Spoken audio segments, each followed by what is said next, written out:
We'll have Coach start with an opening statement, and then we'll go into questions once cameras are rolling. Guys, let me know when you're all good. All y'all good? Awesome. Go ahead, Coach. Well, first, happy Thanksgiving to everyone, and hope everybody's having a great holiday week. Here we are, Game 12. Great opportunity for our team. Very excited about the challenge of the week. Obviously, anytime you're talking about a rival, there's emotions in it. Feeling like you have everything at stake kind of adds to those emotions in the best of ways. And, these are the opportunities that you do it for. This is what you dream of, the chance to play a meaningful game late in November against a really good team that's also a rival in state. And we have a ton of respect for Tennessee. I got a ton of respect for Josh Heupel and the program he's built there. We have a ton of respect for that environment. We're going to train really hard this week to be prepared, for what is one of the best atmospheres in the country. And again, as a competitor, those are all things that you look forward to. It's our job to keep the 100,000+ fans out of the game, by being disciplined and doing the things we need to do to perform. But we understand that if we're not playing with a sense of urgency and if we're not emotionally ready, then we invite them into the contest. So again, nothing but respect for these guys, and yet we're going to prepare as hard as we can to get the result we want and the result we've worked for 321 days. And all those things are meaningful to us, and all of them are exciting for us too. So happy to answer questions. We'll start in the front with Graham. Coach, against a team like Tennessee who plays fast tempo, you guys have also shown that you guys can play different styles of tempo throughout the season. Just how do you balance that, and how important do you feel like tempo is going to be in this game?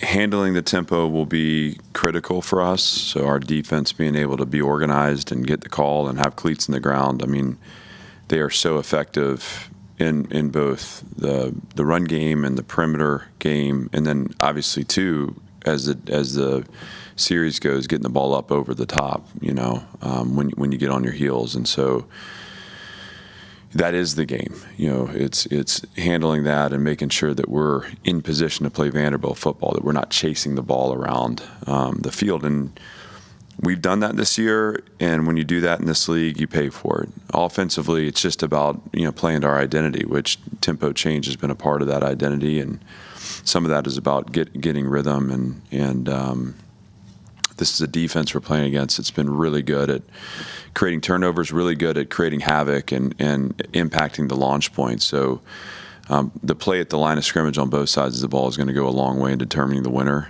They have a really physical offensive line. I think they do a really good job within their scheme of creating vertical seams for the runners. So we'll need to play square and play leverage football up front. And their D-line, again, is among the best in the country at creating sacks, impacting the launch point. So how we create space in the pocket, to try to find space on the perimeter will be important. And, the run game hasn't been as central a feature for us, but this is still a throw-to-score, run-to-win team. And so, are we patient enough in that run game to create opportunities for explosives? Because when we can play that way, we also limit the number of possessions they can have offensively too. Obviously, Tennessee with Coach Heupel has been among the best offenses in the country every year. So that starts the identity for them. We have to limit the number of times, number of opportunities they get to get that offense on the field. That has to also be a responsibility, not just for our defense, but all three phases. We'll go Aria, then Steve. Yeah. Are there any new injuries or significant injuries since last week? We have some bumps and bruises. Gabe Fisher was limited today, working through a bone bruise and an ankle sprain. We'll see where he nets out as the week goes. The rest of the guys were available. And again, Gabe did some work today, just wasn't his normal load. So I don't see anything that stands out as major. Just we're going to see how Gabe responds through the week. He's tough as nails. The fact that he finished the game last week says a lot about his willingness to be out there. And so if he can play, he will play. Otherwise, we'll have a couple of guys nursing some things through the week, but we expect them to be available Saturday. Steve? Well, they're known for their explosives on offense. They hurt you with explosives last year, but they've probably been more explosive this year with Joey, quarterback. How has he changed them, and how important is it to keep them in front of you and make them drive the field? He's he's a really skilled passer. I think he's been able to put the ball on the money when receivers get behind the defense. I think he throws a good ball on the perimeter, and their ability to win kind of 2-on-2 matchups out there. So again, the horizontal stretch of the formation creates a dilemma, because if you're playing split safeties, I don't know how detailed you want me to get into this, but sometimes I get going like we're all football coaches here. But when you're playing split safety, you have overhang players, and sometimes those overhang players are in conflict between playing the run and playing the pass. And when they get pulled into the run game, you're then playing two receivers with two DBs, so a corner and a safety versus two receivers, one of which is going to catch the ball, one of which is going to block. Sometimes your safety's 12 to 14 yards deep, and so how are you closing space as the ball travels or before the ball travels, so that you can win in those 2-on-2 situations? When they create space out there, obviously they have explosive skill, and so part of his ability to be explosive from the quarterback position is how he's facilitating performance in those positions. Certainly sometimes that ball's up and over the top, but sometimes it's also reading that overhang, spraying the ball out, and if you're, again, chasing the play down, that ball is going to get into big space really quickly, and now all of a sudden you got a very skilled player that can run past you. So we have to be able to play, I feel like, a gap and a half in the box, just meaning, how can we keep a little bit of horizontal leverage in the way we line up defensively, and then super important that we're reacting to the receivers and not the ball on the perimeter, meaning as the block sets up and the step back sets up, that we need to start to collapse some of that space before the ball's out of the quarterback's hand. If you can do that, you're going to take away some of that space, and so much of it is just, are you patient enough to rally and tackle all the way down the field to eliminate the explosives, and eventually you're going to have a chance to get them off schedule, and now you have to be opportunistic on that third down and stop. But their first touchdown a year ago, we were up 14-0, and they score from the 28-yard line on an RPO glance, and our corner was just behind the play. It was almost like he lost his eyes for a split second. And when you do that against this team, there's a 28-yard touchdown. Obviously, they hit the long one a year ago too, which is the same thing. If you hesitate for a second, your eyes are in the wrong place for a second, that is an easy throw, an easy catch, and once they get out in space, they know what to do with the ball. So those are kind of the things that we're talking about. How do we play gap and half football in the core? How do we make sure the run wall is built inside out, outside in? But in situations where we lose the overhang, how do we play 2-on-2 really well, close space as the ball travels? Obviously, when you do that and you're too aggressive, they're going to try to test you with a screen and go, and it's about playing with your eyes, playing discipline. Doing that while you're tired makes it really challenging. So that is the contest, and that'll be our focus through the week. Hi, Coach. With this being the first matchup in the series with both teams ranked, how would you describe the milestone that is for your team as well as for the rivalry? Well, we need to win to feel like we're doing our part of the rivalry. I haven't been able to do that since I've been here, and again, that's a testament to the program they built over there. I mean, and we've taken a little more time to get up on our feet here, and I mean, there's lots of reasons for that, but here we are with a good team, and they have a good team, and this is what a rivalry game should feel like. It's important for us to win the game, to try to create a little back and forth there. That pressure is on us, and so what do? We just focus in the process. How do we best prepare to put our best performance on the field and to give ourselves a chance. Again, it's a road game this year for us, and it's a tough environment. We've had a couple of those this season, and some we've responded well. And I think in others, Alabama, Texas, we haven't played a full 4 quarters. Alabama, we started the right way, and we kind of lost it. They're late in the 4th quarter. Texas, we didn't show up till after halftime, and it was too late for us to punch back. So there are no mistakes. You learn from those games, and what you learn is to beat a good team in a tough environment, it takes 4 quarters of focused football. And we need to be emotionally ready when the ball's put down. We need to be ready to respond when the noise hits. We need to be ready to respond when the chaos hits. Those things need to shift us into a mindset of focus and execution. And we need to let our play be charged by the emotion of the moment, but not controlled by the emotion of the moment. And that's again, everything about what you say is a end-of-season rivalry game with both teams ranked and everything at stake. I mean, it doesn't get better than that, We'll go Jill and then Andrea will go. To piggyback on that, Coach, safe to say that, well, first let me say you've mentioned extensively how your team has done a nice job keeping the outside noise outside. Is it safe to say this will be the most difficult week when it comes to that specific challenge, considering the college football playoff, considering the rivalry week?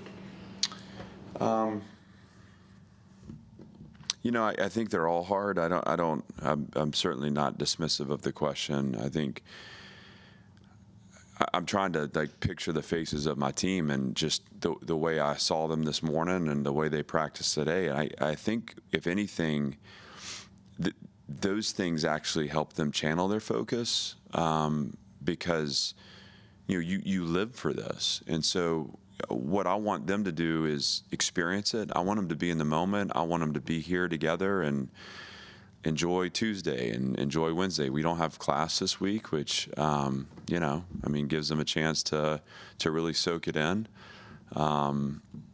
This is a special week. We'll have a little Thanksgiving lunch after practice on Thursday, which is always special. And I don't know. I don't sense, if anything, I think the focus will be tightened this week. I don't sense that these guys are distracted. I think they understand what our end of the bargain is and what we need to do. And also, even beyond all that, I really think I just want this group to enjoy the week and enjoy the game. Let's have fun with it. Don't hold it too tight. These things don't come around all the time, so let's be in the moment. Let's enjoy it. Let's not let it pass us by. Andrew? Coach, it was fun to watch. I don't typically field questions from Andrew, so. You're forced to do it far too long on Monday. That's right. It was fun to watch all of the defenders fly around versus Kentucky. A lot of guys got the chance to play. All right, now we're moving in the right direction. Positive defensive question. I like it. Okay. How about Prince Collie, the way that he's been able to contribute to this team, especially how he's grown since he came here? Prince. I recruited Prince to Notre Dame. I left before he got there, so I wasn't able to coach him there. And the fact that we got reunited here obviously is so meaningful to me. I think he's battled through a lot here. I mean, he's grown up. He's become a man that I have such a respect for. He's got such connection with team and a belief in team, and it's been fun to see him out there. He's had a great special teams role for us, and I felt like impacted the game Saturday on defense as well. And I was watching him today in practice, and he was being disruptive, and he's a really good football player. And we happen to have a very deep linebacker room and talented linebacker room. He's a part of that. So he doesn't always, have the opportunity to be featured, but it's a really good football player. He's a better person who's such a valued team member for us. And I appreciate you asking about him because, PK doesn't get talked about enough. He's one of one, and we're grateful for him. Graham and then Steve. Coach a lot of guys from the state of Tennessee, some even from the Knoxville area. But from the coaching side, of things. Just how special does this weekend, and just how much does this weekend mean to you from a coach? I mean, it means a lot. Obviously, my personal history here. I mean, this game is always meaningful. I'm in this mode now where I'm just trying to build a program that punches back, right? That takes that stage and belongs on that stage, and we're getting there. That's meaningful to feel like that there's a significance to this game. A year ago, it was really significant for us, but also, it was Tennessee fighting for that playoff spot. And so I felt like we started with the right emotional energy a year ago. I mean, we jumped out to a lead, and we weren't able to hold on to it. And we've done a lot, since January 7th to try to sustain performance longer and to win in November.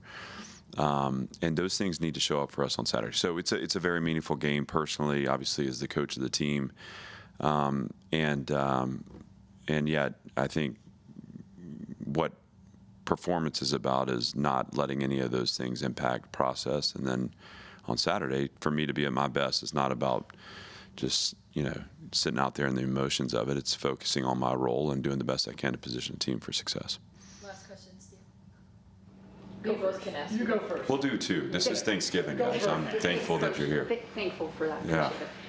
Coach, I know there's a lot of things that still need to happen. Of course, the game on Saturday, but at this point right now, this team is just one of a few teams fighting for the last several playoff spots. How do you address that with your team? How do you approach that with your team? It was an expectation for us. So, sometimes I don't know that we're understood all the way with the fact that, again, I think the world kind of wants you to play small and know your place, and we don't whisper our beliefs here. This has always been what we've aimed for since January 7th. We've been talking about this. Again, when you look back a year ago, we felt like we let our goals slip in November. And the narrative was, hey, we played 8 games to 1 score in 24. You had 4 losses at an average of 4.25 points. Okay, well, 4 wins at an average of 6.75 points, and so there's your 8 games. Well, if you tip 4 of those to the positive, now all of a sudden you're looking at a 10-win regular season team. And so how do we capture those margins? That was every part of our conversation starting January 7th. Well, we're capturing those margins so that we can be in the playoff. And I'll ask the team this: hey, once you're in the playoff, what's your focus? Is winning it, So that's kind of been the driving force. And what we do when we set big goals like that is you channel those big vision, big picture kind of conversations into the smallest of habits and behaviors. That is where winning lies, where winning exists. And so, we're one of however many teams, and we expected to be here, and we know the task at hand, and we also know we're not guaranteed anything, and we know the challenge that awaits us in Knoxville. We